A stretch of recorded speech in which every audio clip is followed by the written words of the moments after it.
she said before taking a drag.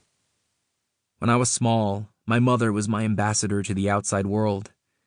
She tried to bring me up as cultured, even if she didn't know what culture was exactly.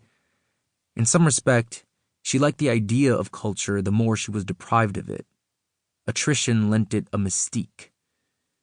She dropped out of high school at 16 to marry my father and have kids, but always felt a lingering sense she'd missed out on something, some vital part of the world. She called this thing culture, and it became a North Star for her, a guiding notion for what life could offer. My father didn't care for her formless acquisitions of culture and art. He resented her for wanting to eat at nice restaurants, ceremonies he thought absurd. You can't eat atmosphere, he'd admonish. I can, she'd rejoin, momentarily possessed by a sudden imperial calm. I took after my mother in this way. I was strangely Epicurean from a young age.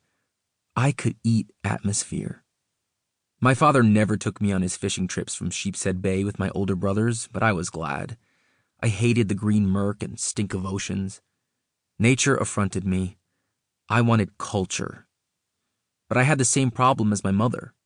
I didn't know what culture was, and I never sought clarification.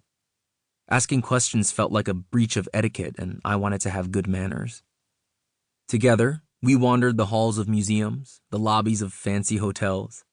With her last pennies, my mother took me to voguish restaurants uptown, places like Sign of the Dove and the Quilted Giraffe.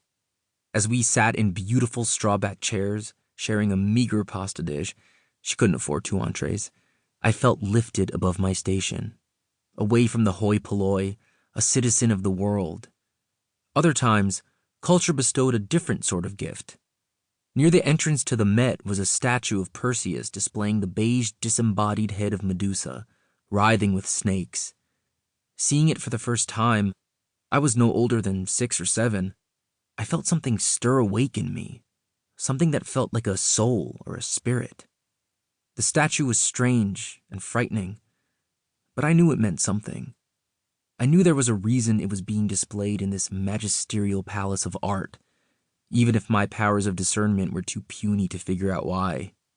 Why did people paint these paintings and sculpt statues from beige blocks of marble? Were they depicting something about life in the world? Was it a kind of reality? An escape from reality? Medusa, said my mother, somewhat approvingly after checking the title. From mythology. I knew mythology was a kind of history, a momentous doctrine. Was that history mine? She took my hand and ushered me through atriums lit with skylights, leading to rooms and tranquil hallways that led to adjoining rooms and tranquil hallways.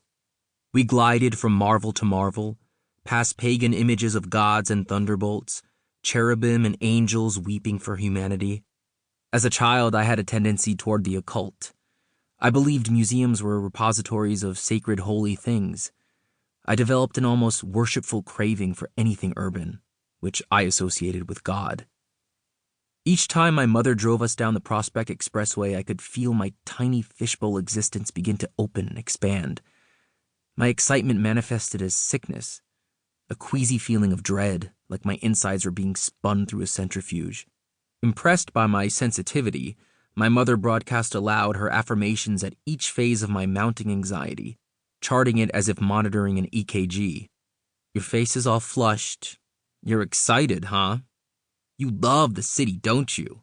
If my anxiety was pitched too high, she'd warn that I was getting overstimulated, a word she used a lot.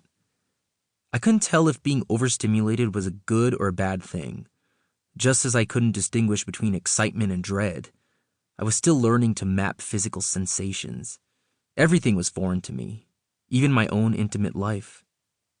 My mother parked the car at a lot on 45th Street, and we walked next door to a hole-in-the-wall named Mickey's, where we picked up our tickets.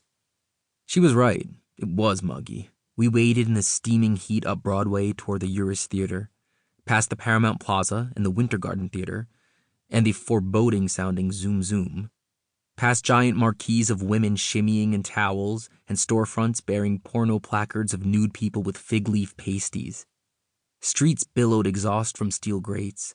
Litter flapped and flew in small vortexes. There was garbage everywhere. A putrid stench arose from